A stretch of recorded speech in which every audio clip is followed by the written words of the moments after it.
Hoje, 13% da população americana é diabética e 30% é pré-diabética. Então, à medida que você vai do mascavo para o de confeiteiro, o estrago é cada vez maior. Aí, em 1969, eles tiraram o ciclamato do mercado nos grandes países, os países do primeiro mundo, e aí surgiu o aspartame, que é pior que o ciclamato. Então tem muita gente que tem acidente, tem muita gente que tem dor de cabeça, e não sabe, é o adoçante. Você é o que a sua comida comeu.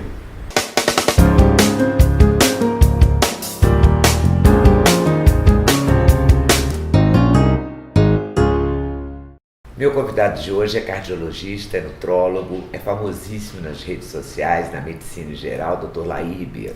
Mineiro de Juiz de Fora, não posso deixar de dizer isso. Não pode. É formado pela Universidade Federal de Juiz de Fora, também sou formada pela Federal, maior orgulho meu. Isso. Nós vamos falar do açúcar e adoçante para começar a conversa. Dr. Laí tem uma frase que eu adoro, que é o lado amargo do açúcar. É isso mesmo. Primeiro eu quero dizer do prazer de estar aqui com você. Imagina, o prazer Tenho boas lembranças de você na época lá do Sem Censura. É verdade. Eu estive lá inúmeras vezes. Muitas vezes, graças a Deus. Que bom que nós estamos aqui de novo. Que bom que estamos de novo, num meio novo de comunicação que você está sabendo usar muito bem. Você também. Estou tentando. É. Eu assisti uma aula do Dr. Laí e fiquei muito impressionada com os malefícios do açúcar e do adoçante. Bom, cheguei à conclusão que é melhor o açúcar. É mesmo? Deixa eu te falar. O açúcar, a história do açúcar começou na Polinésia. Da Polinésia foi para a Índia. Da Índia foi para o que é hoje Irã, né? Pérsia. Depois foi para a África. Foi para a Europa e veio para as Américas. Na época era chamado de ouro branco, porque era uma coisa raríssima. Só as pessoas muito ricas podiam fazer ouro de açúcar. Com o advento da escravatura e da escravidão, barateou o preço. Então todo mundo começou a usar. E com isso adoeceu o mundo. Pelo seguinte, quando você ingere um açúcar, seja ele qual for, ele imediatamente aumenta a glicemia. Ele aumenta o açúcar no sangue. E no momento que você aumenta o açúcar no sangue, você aumenta também a produção de insulina no pâncreas. O pâncreas é avisado que o açúcar está alto, ele começa a produzir insulina. Só que, você imagina, eu tenho uma pistola para dar um tiro. Eu tenho uma metralhadora e o cara fala assim, dá um tiro só com a metralhadora. Eu falo, não tem jeito, na hora que eu trisco aqui, sai 20 tiros de uma vez. O pâncreas é assim, ele dispara a insulina sempre mais do que precisa. Aí a insulina sobe, o açúcar baixa, aí você tem o contrário, você tem a hipoglicemia. E aí libera o cortisol, que é um hormônio do estresse. Então, tudo isso que você come, engorda, né? E engorda. O cortisol engorda, a insulina engorda. Então, o que acontece? Você agora está pondo um açúcar na boca e está ficando estressada, sem saber. Porque você agora teve a insulina que subiu e você teve o cortisol que subiu. E é uma verdadeira montanha-russa. E você vai, e aí vem a fome, aí você vai e põe mais açúcar, e você vai fazendo isso, e no fim você desenvolve uma coisa chamada resistência insulínica. Sabe aquele seu vizinho lá de Juiz de Fora, que deixava o rádio alto, que no começo que te incomodava, mas depois você acabou esquecendo aquilo fazia parte do cenário, lembra? Então, a mesma coisa acontece aqui. Quando a insulina fica alta, no começo o receptor responde, depois ele fala, você vai ficar alto, não vou dar bola para ela não. Aí ele não responde mais. É como se acostumar com aquela música alta. Aí você por mais alta ainda para incomodar. A insulina vai aumentando, vai aumentando, vai aumentando. Aí o pâncreas chega uma hora, chuta o pau da barraca. Fala, não aguento ficar produzindo 24 horas por dia, não. Aí vem o diabetes. Então olha que interessante. Quando você fica diabético, muito antes de você ficar diabético, às vezes 10 anos, você já tem a insulina aumentada. Então, o diabetes tipo 2, que é 96% dos casos, ele advém de um excesso de insulina. Não é de falta de insulina, é um excesso de insulina. E a gente não pode detectar isso no exame de sangue? Pode detectar. A maioria dos exames... glicada que aumenta? Não, isso é depois. A maioria pede só a glicemia. Você tem que pedir a glicemia e a insulina em jejum. E tem um detalhezinho. É o jejum de 8 horas e não de 12. Então, quando eu vou fazer a insulina e a glicemia, Se a pessoa ficar 12 horas sem comer, o resultado vem mais baixo. E aí você faz que não tem nada. Nossa, cheio de cilada. É cheio de cilada. Nós chamamos, é conhecido como nome de erros pré-analíticos. A pessoa, como ela vai fazer o triglicérides precisa de 12 horas, ela aproveita e fica 12 horas. Só que para a glicemia e para a insulina tinha que ser 8 horas. Então muita gente está doente aí, não sabe. E a gente faz tudo junto. Faz tudo o exame junto. completo, colesterol total, Exatamente. frações, faz tudo no mesmo pacote. No mesmo pacote, às 8 horas da manhã. Às 8 horas da manhã, e com 12 horas de jejum. Esse é outro problema. Então o que acontece? O consumo de açúcar foi aumentando. Para você ter uma ideia da estatística americana, em 1700, o americano ingeria 2 kg de açúcar por pessoa por ano. Em 2010, tem estado como o Mississippi que ingere 80 quilos por pessoa por ano. Caramba! Ou seja, aumentou 40 vezes. E o corpo não sabe mais o que fazer. Tudo tem açúcar. Tudo tem açúcar. Eu assisti a aula do Laí, fui para minha geladeira, olhei tudo. Tudo. Depois eu anotei a sua aula inteira, tá aqui com ela toda anotada. Sim. Toda anotada. O que pode? Pode comer maçã e laranja, o xarope de milho, anterro, sei tudo assim, porque aprendi com você. Fui para a geladeira, tudo tem açúcar.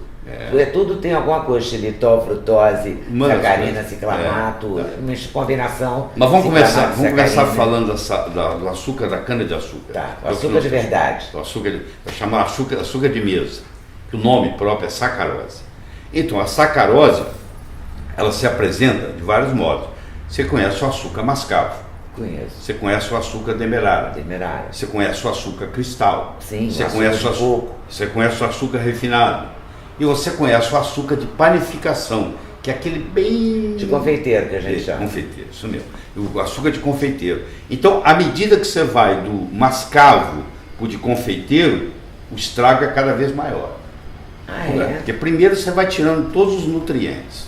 Segundo, você vai acrescentando aditivos para ficar branquinho, bonitinho, daquele jeito. E terceiro, vira caloria vazia, porque não tem nada, não tem nutriente nenhum, só tem caloria. Então o organismo vai gastar nutrientes para metabolizar aquilo, entendeu? Então, se você for usar açúcar, o conselho é usar o mascavo? Bom, agora vamos menos pior, mas tem um detalhe. Infelizmente o mascavo brasileiro, ele está contaminado com fungo.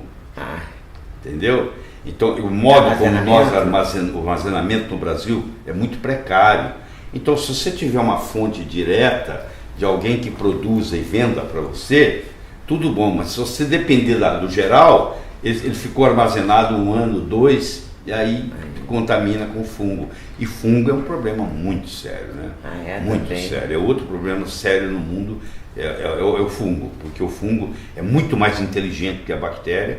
É difícil de você tratar, e você pega uma micose, que chama, né, de fungo, é um problema para você curar. Então, eu ficaria com demerara, que é o menos comprometido aí, ainda tem nutrientes. Quem quer escolher açúcar, né?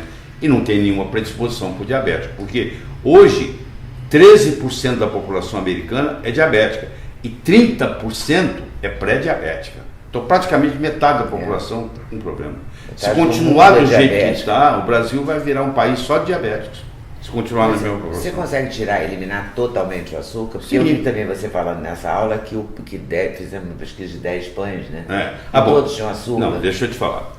Você está se referindo ao xarope de milho. Então tudo tem açúcar. Em 1957... Quer dizer, o demerara seria a melhor possibilidade entre os açúcar super moderado. Entre açúcar. Isso que eu vou falar agora é outra coisa. É o seguinte, em 1957, eles criaram um produto sintético chamado xarope de milho com alta concentração de frutose. Quem inventou isso foram os japoneses. Eu brinco que como o Japão perdeu a Segunda Guerra Mundial, eles teve que se render para os Estados Unidos, eles quiseram dar o troco.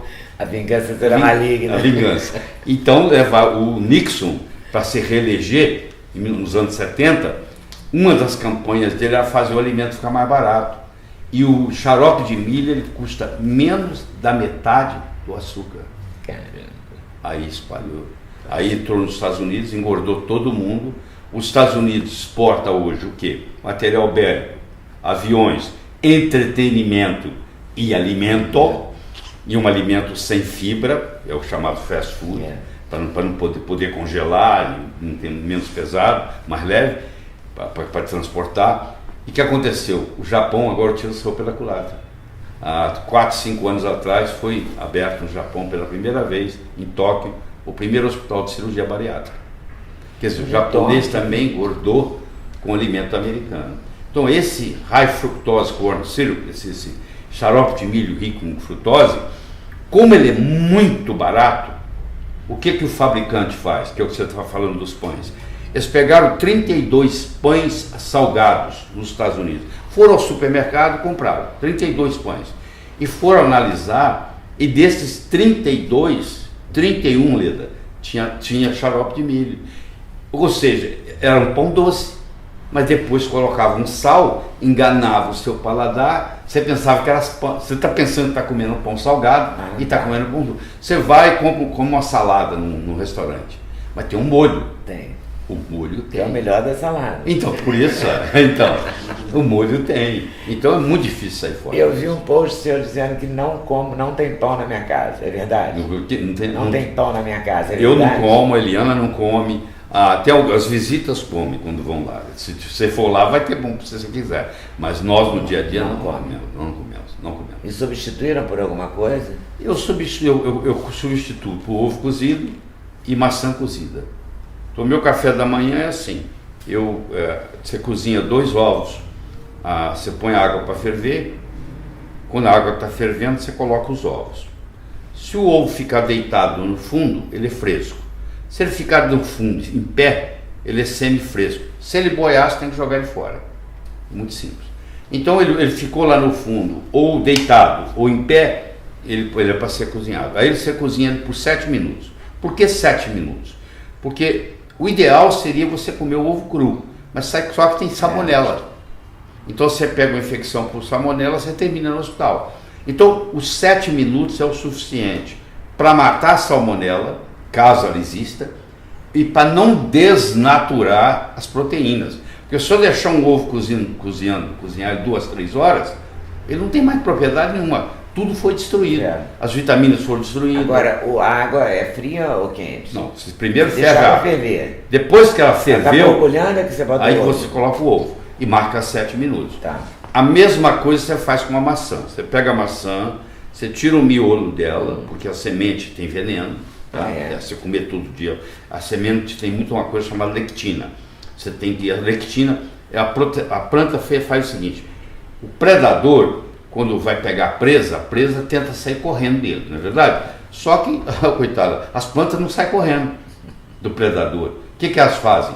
Elas criam veneno, por exemplo, o passarinho não comer a semente tem uma substância chamada lectina que o passarinho não gosta. Então ela está se defendendo. Só que isso também pode prejudicar a gente. Então o que você faz? É a proteção dela para você não comê-la. Aí o que você faz? Você cozinha a maçã por 7 minutos, aquela lectina é destruída, aí a pectina começa a ser liberada, aquela maçã agora ela tem uma ação muito grande como fibra, porque na era paleolítica, há 10 mil anos atrás, nós ingeríamos entre 200 e 300 gramas de fibra por dia. Hoje, quando você encontra alguém que ingere 15, já está bom. Então aí você já comeu a fibra do dia, e ali só a Helena pode te contar o que tem lá. Ela tem um carrinho assim com 3 andares, e ali eu coloco sem exagerar, umas 28 coisas diferentes. É curcumina, é urucum, é canela, é moringa, assim vai. É azeite de oliva. Isso você usa nas suas refeições. Esse é o meu café da manhã. No seu café da manhã? Eu ainda coloco. Você coloca essas coisas todas na maçã? Ou no ovo? Não, eu faço assim. Eu corto o ovo. Hein? É comprimido? Não, querido. É natural? Tudo natural. Tudo não é pó. É tudo pó. Eu jogo pó e é tudo pó. Joga em cima. Vai fazendo aquela montanha. E dá para comer lá sem enjoar? Não, dá para comer, que isso. É gostoso. E o café, ele tem óleo de coco e ele tem manteiga ghee. Ah, tá. Que é uma manteiga especial. Eu sei, que é manteiga sem lactose. E pode ir ao fogo, né? Pode ao fogo, pode. Não pode fritar, você pode fritar com a guia. Eu já estava com medo de estar errando no cozinhar. Você não pode fritar com azeite de oliva, porque o azeite de oliva é um ácido oleico, que é o que predomina. Quando ele cai na frigideira, por causa da temperatura da frigideira ser muito alta, ou no forno, ele vira laídico. E ele não é bom para a saúde. Então você pode. Azeite só cru. Você pode cozinhar, não, você pode até cozinhar com ele, porque não passa de 100 graus. Tá. A água não passa de 100 graus cozinhando no fogão. Mas você não pode nem fritar, nem levar ao forno. Não pode refogar o arroz nele, então. Não pode refogar o arroz dele.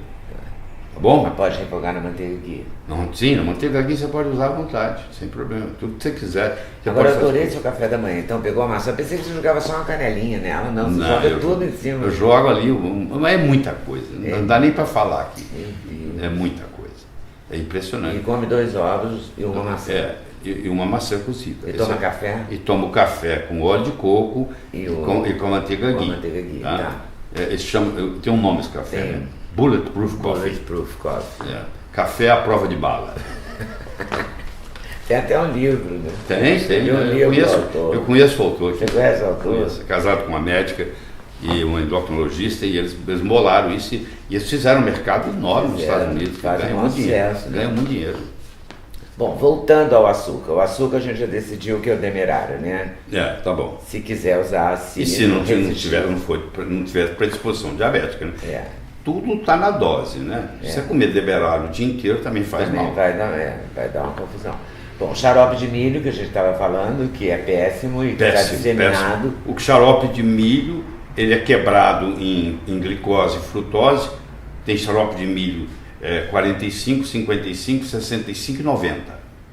Nossa. Tipos diferentes. Por exemplo, o xarope de milho 90, ele tem 90% de glicose, de frutose e 10% de glicose. Caramba. Agora eu vou puxar outro paradigma, que assusta geralmente as pessoas. A pessoa pensa que só porque a palavra frutose tem a ver com fruta, pensa que é do bem. E frutose é do mal. Frutose é um veneno. Quando Deus fez o veneno frutose, ele fez o antídoto, que é a fibra. Uma coisa é você chupar 6 laranjas, não tem problema nenhum.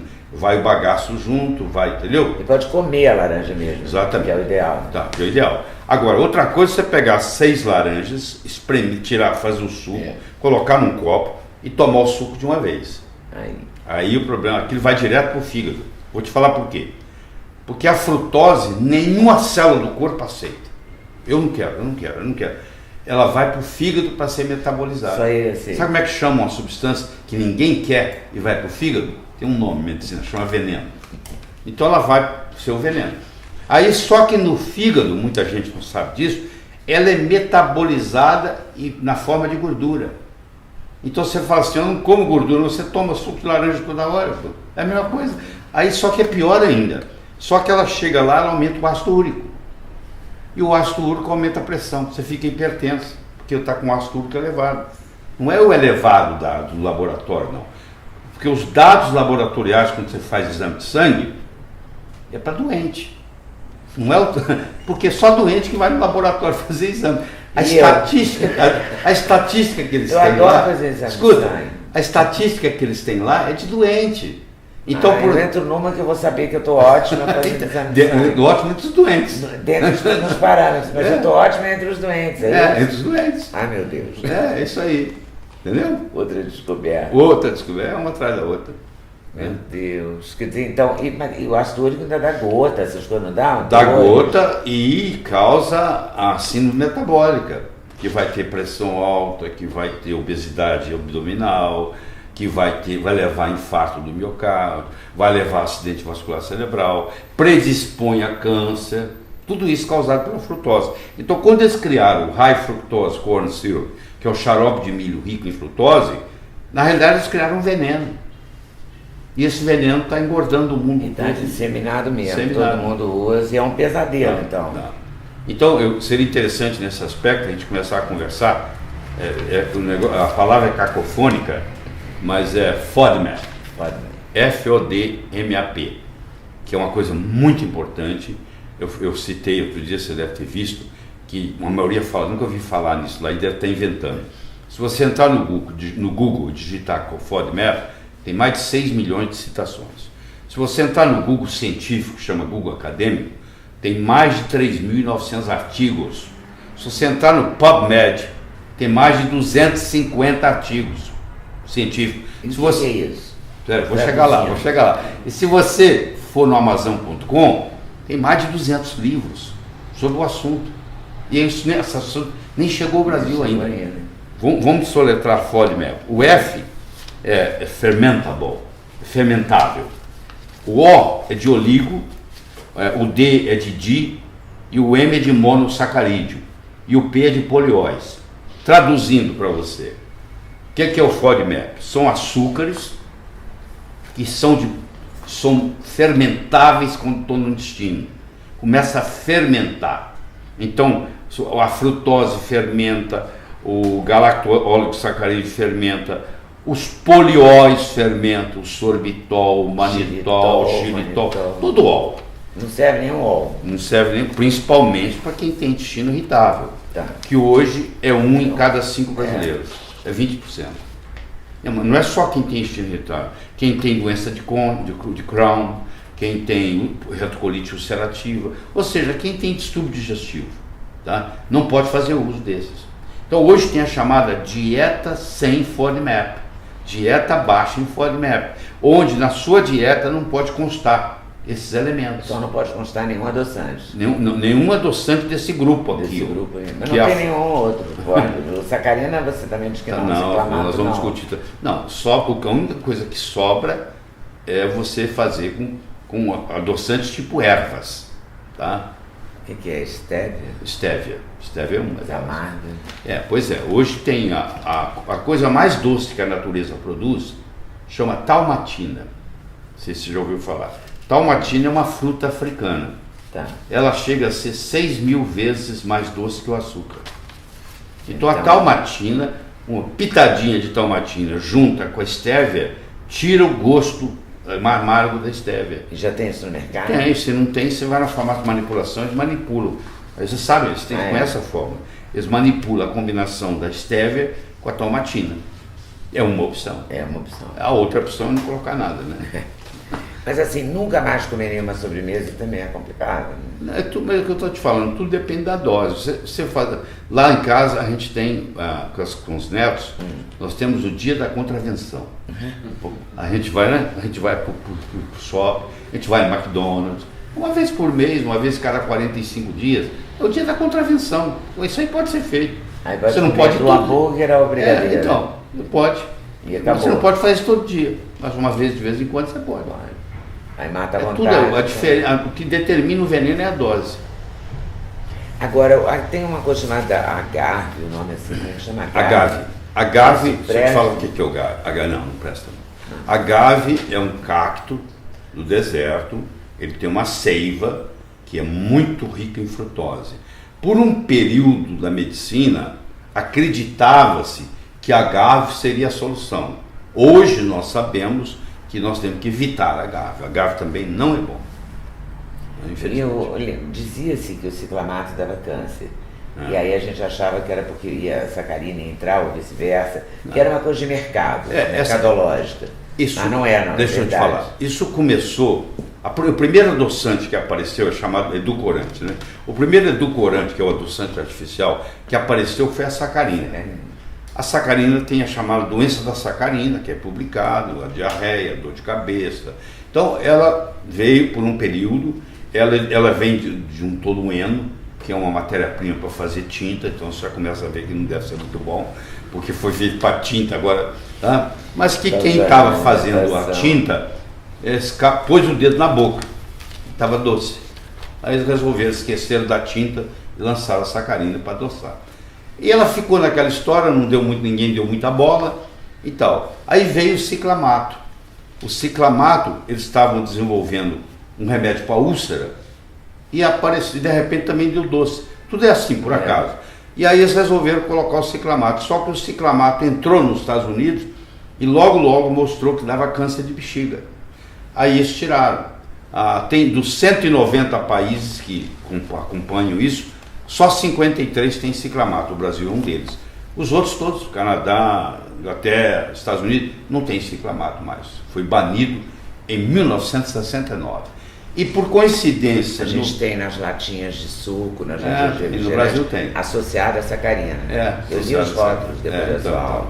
Então, aí em 1969 eles tiraram o ciclamato do mercado nos grandes países, os países do primeiro mundo, e aí surgiu o aspartame, que é pior que o ciclamato.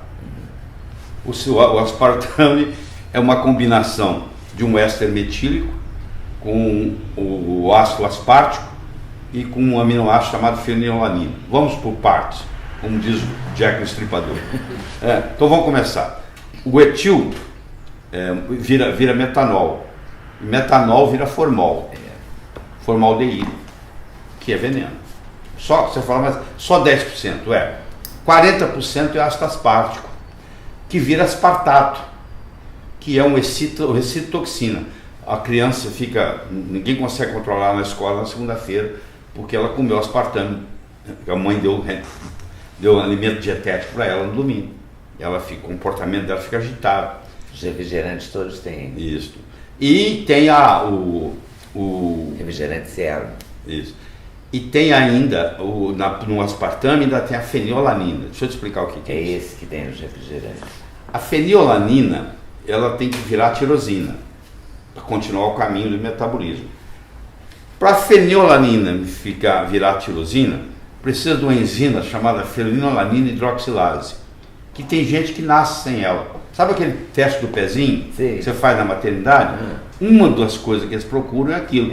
Mas nem toda maternidade brasileira tem teste do pezinho.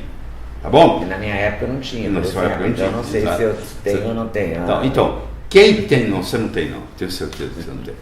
Porque a pessoa que tem predisposição, que tem essa deficiência, toda vez que ela come fenilalanina, a fenilalanina acumula e vira um veneno no cérebro, e o QI da pessoa é baixo. Então eu sei que você não tem. Obrigado. Então, a criança com 8 anos já está retardada. Infelizmente aqui no Brasil a gente descobre essa doença com 8 anos de idade. Não tem volta. Tá. Bom, agora você imagina. Não tem volta? Não tem volta, não tem volta. Agora você imagina, isso aí está colocado em mais de 6.000 produtos no mercado. Você imagina uma criança, ou um adulto, inclusive, que tem esse distúrbio e faz... O que acontece nos Estados Unidos? Você está no hospital, chega uma pessoa e fala assim, eu estava dirigindo o meu carro, de repente tudo virou de cabeça para baixo. Aí você pergunta assim, você toma refrigerante dietético? Tomo. Então está fechado o diagnóstico. É o aspartame. Então a pessoa está dirigindo, já que vi esse caso aqui no Brasil também, e vira, tudo vira 180 graus. Aí você não sabe como é que você vai dirigir de cabeça para baixo. Vira tudo, aí você bate com o carro. Então tem muita gente que tem acidente, tem muita gente que tem dor de cabeça, e não sabe, é o adoçante. E é 600 vezes mais doce que açúcar. Ou seja, uma gotinha adoça uma xícara. Tem uma saturação. Mas a pessoa não sabe disso, ela aperta aquilo e faz tudo. Um spray. Faz um spray. Então chega uma hora que é viciante. Quando você fica tomando aspartame e tal, depois você vai tomar um café com açúcar, você não gosta. Não, e tem outra coisa, se você parar o aspartame, você tem síndrome de abstinência. Você tem para desmamar é um problema. Entendeu? Às vezes a pessoa para e começa a ter problema. Mas você recomenda parar nem que seja por 10 dias para experimentar tem que parar o aspartame. O sinal. Né? O aspartame. Você vai sentir o aspartame engorda. Olha, a pessoa toma para não engordar. Ele faz se atacar a geladeira à noite. Ele aumenta a sua vontade. Está tudo publicado. Eu falo isso aqui porque se alguém me questionar, eu tenho de onde tirar, mostrar. Não vou inventar nada. Então, ele faz você ter mais vontade de comer açúcar. Ele aumenta a sua vontade de comer açúcar. Agora você imagina os pobres dos diabéticos que estão tomando aspartame. Então todos tomando. Então fugir de tudo que é diet, né? Seria uma alternativa. Mas aí vem a sucralose, né? Vamos lá? A sucralose foi muito interessante. A sucralose tinha no Kingston... É o Splenda. É o Splenda, o mais vendido. No King's College, em Londres, tinha 2 pesquisadores, você imagina a cena. Um britânico e um indiano. E eles têm um sotaque muito diferente. Então eles estavam trabalhando para desenvolver um inseticida. Aí o indiano virou para o chefe dele e disse assim, I got it, eu consegui. E o chefe falou, tested, ele entendeu tasted, pôs na boca. Falou sweet, very sweet. Aí lançaram como... Esquece o inseticida. Vamos lançar como adoçante? E lançaram. É uma substância que não existe na natureza, porque é uma fusão da frutose com a galactose. A natureza não faz isso. Ou seja, é um ET. Causa muito mal, dá muito problema. E tomou conta do mundo. Para você ter uma ideia, Splenda é o adoçante mais vendido nos Estados Unidos. E é sucralose. É aquele saquinho colorido?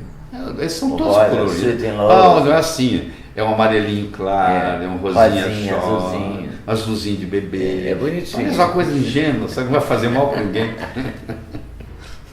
Ah, meu Deus, eu estava na esperança de você dizer que xilitol, essas coisas eram boas. Não, infelizmente. E não é só para isso, não. Eu comprei recentemente, que é caríssimo, eu esqueci o nome, mas é um ol também. Eritritol. Se é ol, tudo da mesma família. Tudo família de bandido. Tudo bandido. Tudo bandido. Então, formação de quadrilha, o ol. Né? Os óis são álcool de açúcar, que chama, tá? Todos eles. Xilitol, manitol, tudo se chama álcool de açúcar. E além deles perturbarem o intestino, principalmente quem tem intestino irritável, eles perturbam a microbiota intestinal. Porque é o seguinte, nós temos mais bactérias no intestino do que células no corpo. Nós temos 10 elevado a 13 células no corpo. Nós temos 10 elevado a 14 bactérias no intestino. Então, hoje, nós sabemos que mais de 80% do nosso sistema imune, por que 10 pessoas entram numa sala, 9 não tem nada e 1 gripa? O vírus estava lá para todo mundo, os outros não griparam porque estava com o sistema imunológico bom. Então, o sistema imunológico predominantemente está no intestino, 80% pelo menos. Então, quando você toma um desses, álcool de açúcar, seja ele qual for, ele perturba a microbiota intestinal. Então, a sua resistência imunológica cai. E o probiótico não ajuda a melhorar? Claro que ajuda. O probiótico, mas não segura a onda do tol. Mas não segura a onda.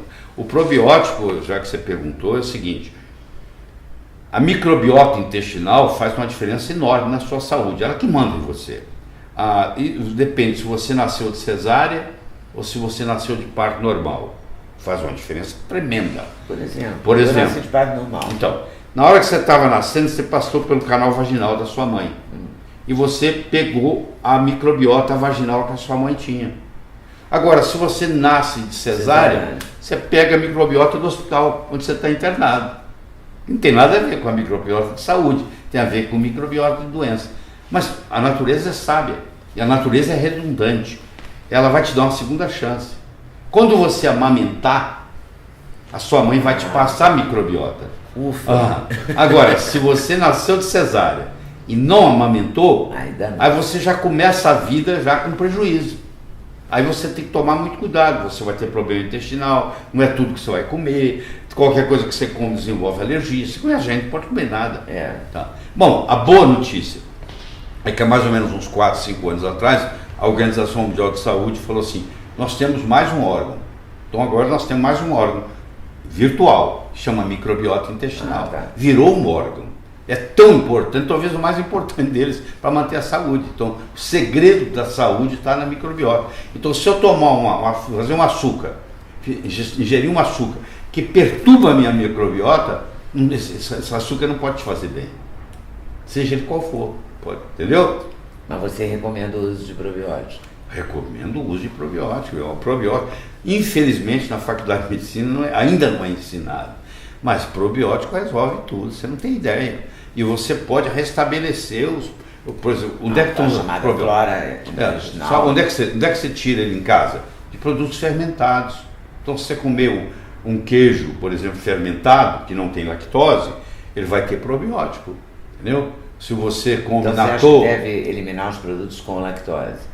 Dá preferência ao sem lactose? Dá preferência ao sem lactose. Queijo. Porque lactose é um açúcar. Lactose é açúcar.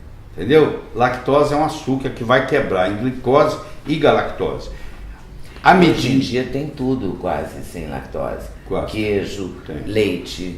Ontem eu descobri que tinha creme de leite sem lactose. Eu achei que não tinha, tinha. E tem pessoas que tomam lactase para poder fazer o uso de lactose. São os têm alergia, intolerância. Intolerância. É diferente. Não é alergia, é intolerância. A diferença é a seguinte... Quem não tem intolerância não deve fazer uso, mas se eventualmente não tem problema comer uma coisa que tem lactose... Mas é assim, a partir dos 9 anos de idade, você começa a diminuir a sua produção de lactose, entendeu? Então, por exemplo, asiático praticamente não tem lactase, negro, raça negra, não tem lactase, entendeu? Então, por exemplo, na Ásia, os países asiáticos, ninguém gosta de tomar leite. Não tem esse negócio de leite. Porque eles têm intolerância à lactose. Você também acha que leite é só para quem está em... o leite... Os mamíferos são os... o leite é o seguinte, nós somos a única espécie que toma leite quando adulto. De uma outra espécie. Não devemos, não. Tem gente que não se incomoda, né? Mas se você for analisar, não é só a parte da lactose. O assunto é mais profundo, você me perguntou, eu vou te responder. Não é só a parte da lactose, porque é o seguinte, quase 90% do leite é água. Quando você tira a água do leite, sobra a lactose, que é quase 5% do leite, e sobra a proteína, que é 4, pouco por cento do leite. Só que essa proteína, a principal proteína no leite, chama caseína. Então agora eu vou voltar com você na história. Há 10 mil anos atrás, houve uma mutação na caseína.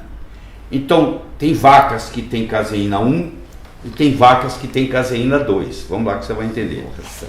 Então, o que aconteceu? As vacas da caseína 2 foram para Marrocos, ficaram na França, foram para a Espanha, foram para a Índia.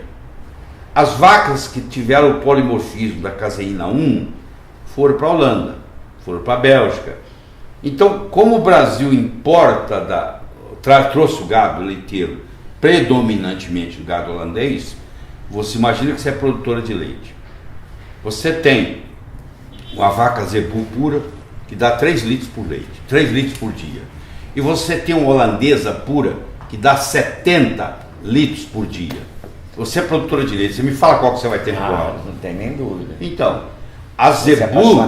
pela holandesa. Então, a zebu é caseína 2. Então aquela não tem problema nenhum, você pode fazer o que você quiser. Tanto é que a manteiga ghee, a melhor que tem é a indiana, porque ela é feita com a caseína 2. Você entendeu a diferença? Então o problema não é só a lactose, o problema é a parte da proteica do processo. Então aquela caseína 1, ela causa dermatite, ela causa asma, ela causa sinusite. Então uma criança que está com otite média, você tira o leite, pronto, acabou, está curado. Só tirar o leite. Caramba. A gente falou dos probióticos, queria falar das enzimas, essas chamadas enzimas digestivas. Também são muito aprovadas ou desaprovadas? Muito importante. As enzimas é o seguinte, você não tem jeito de absorver nada que você não digeriu. Não é o que você come que conta, é o que você absorve. Porque você pode comer e sair nas fezes. Então você precisa, e para absorver você precisa digerir. E para digerir, você precisa de enzimas. É o papel da enzima. Então, por exemplo, o ácido clorídrico no estômago. O estômago tem um pH de 1,8, porque é rico em ácido clorídrico. Você fala, por que o estômago não destrói ele mesmo, já que ele é tão ácido? Porque existe um muco que protege a parte interna do estômago, para não deixar o ácido clorídrico do estômago atacar a parede do estômago. Você entendeu? Só por isso. Mas você imagine que a partir dos 40 anos, isso é descrito, nós todos desenvolvemos o que se chama gastrite atrófica assintomática. Você começa a diminuir a produção de ácido clorídrico. Então a sua digestão vai ficando mais difícil. Aí, se você não tiver o suficiente de ácido clorídrico, você não transforma pepsinógeno em pepsina. Se você não tem pepsina, você não digere proteína. Se você não digere proteína, você não absorve aminoácido. E se você não absorve aminoácido, a proteína vai terminar nas fezes. Entendeu? Outra coisa, são as chamadas enzimas pancreáticas. As enzimas, o pâncreas, ele tanto produz insulina, glucagon, para jogar no sangue, que é a parte endócrina dele, mas ele tem a parte exócrina. Ele tem as enzimas que são jogadas no duodeno. Então, por exemplo, a pancreatina é uma enzima do pâncreas muito importante. Então, se eu não tenho as enzimas, eu posso comer o melhor possível. Eu vou continuar doente. Então, às vezes, a gente tem que pegar uma pessoa... Eu não vou aproveitar nada. Exatamente. Mas eu tenho uma frase que vai te chocar. É a seguinte: você é o que a sua comida comeu. Olha a profundidade disso. Caramba. Olha só, eles fizeram uma análise, você vai entender. Fizeram uma análise. Depende da vaca Não, depende do que a vaca comeu. Pois é, eu dependo do que a vaca comeu para a carne ser boa para mim, é exatamente. Isso? Caramba, mas isso é uma complicação. Não é simples. Você quer ver? Eles pegaram vários restaurantes de São Francisco e foram analisar o leite e a carne servida naqueles restaurantes de alto luxo. 69% da carne e do leite servido nesses restaurantes de luxo um dia foi milho, porque hoje a tecnologia permite você falar, a vaca comia milho, você vê. Então, na realidade, você está comendo milho, você está comendo carne, você está tomando leite, mas no fundo você está ingerindo milho, e o milho hoje é transgênico. Então, por isso, olha essa frase agora, o significado que ela tem. Você é o que a sua comida comeu. Isso é muito forte. É muito forte. Não adianta você comprar uma carne e a vaca você tem que saber comia a origem milho do produto que você vai comprar. Exato. Por isso que eu digo, se você tem uma condição financeira, nem todo mundo no Brasil tem, eu sei disso, mas quem tem que comer orgânico. Lá em casa só entra orgânico. Só orgânico. Você gasta 20% a mais, mas faz toda a diferença na saúde. Mas pode não gastar na farmácia, compensar. A farmácia vai gastar muito mais. Só é caro. Caro é um dia de CTI no hospital. Isso é caro. É caro pra caramba. É verdade. Né? Então você acha que até a carne deve ser orgânica, né? O frango. Até a carne, o frango, o peixe, tudo tem que ser orgânico. Vamos falar do peixe. A gente volta no tempo, né? Porque a gente volta a buscar o fornecedor, né? Exato, é o fornecedor? Nossos avós faziam, né? Faziam isso. Exatamente. Não tinha intermediário. Não tinha intermediário. A carrocinha passava com leite vindo da casa da fazenda, não sei quem. Aquele cara que trabalha lá e bebe o leite no peito da vaca é muito diferente do que o leite que você compra no supermercado. Você lembra na sua casa da sua avó ou na sua mãe que ela esquecia o leite lá na cozinha aberto, em meia hora ele estava azedo. Lembra? Lembro. Pois é, hoje você vai no supermercado, você compra um leite longa vida, ele fica 180 dias fora da geladeira, 6 meses. Como é que uma coisa que azeda a qualquer momento pode agora ficar 180 dias fora da geladeira? Você acha que é o mesmo leite? Não pode ser. Não pode ser. Aliás, essa coisa de durabilidade também, acho que deve ser perigosa, né? Porque você tem pega conservante coisa no supermercado que assim dura 1 ano, né? Você pode usar até, você vai hoje, você pode usar até 2020. Isso não pode ser, tem que ter coisa ali. Tem um trilho para o alimento ser bom, quer saber? Quero. Ele tem que ser local, ele tem que ser natural, ele tem que ser sazonal. Ele tem que ser local, porque aí não tem esse negócio do transporte, nada disso. Ele tem que ser natural, não pode ser transgênico, nada disso. E ele tem que ser sazonal, porque se você for comer uma uva que não está na época, uma jabuticaba, o que for, alguém vai ter conservante nela para segurar. E muito agrotóxico. Entendeu? Agrotóxico é outro problema que é outro grave no Brasil. O Brasil, per capita, é o número 1 do mundo em uso de agrotóxicos. O pior dos agrotóxicos, falo isso que está publicado nos livros, alguém quiser me processar, fica às ordens, é o glifosato. O glifosato, que é o que recebe o nome de Roundup, produto. O glifosato, ele destrói a flora do terreno.